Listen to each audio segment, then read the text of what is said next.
Miasto Sochaczew. Te choinki прихоживали różne szkołki. Każda szkołka прихоживала свою choinkę. Oj, przepraszam za mój polski. O, numer 16. Ale ja nauczаюсь języku polskiemu. Chciałaby więcej mówić po polsku, bo bez praktyki nie będzie,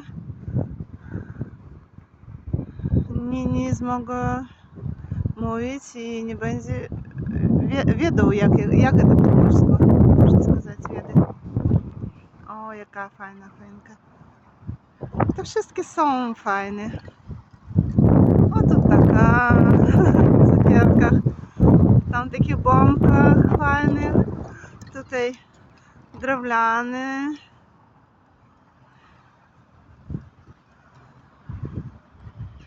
Tutaj też cukierki różne. A tutaj pчелки.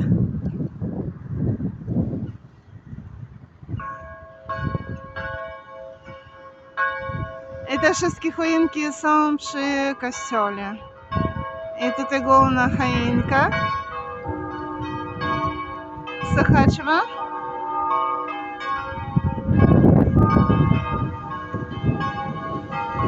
Dzisiaj taka pogoda jest fajna. I niebo jasne, i słońce. I zimnie.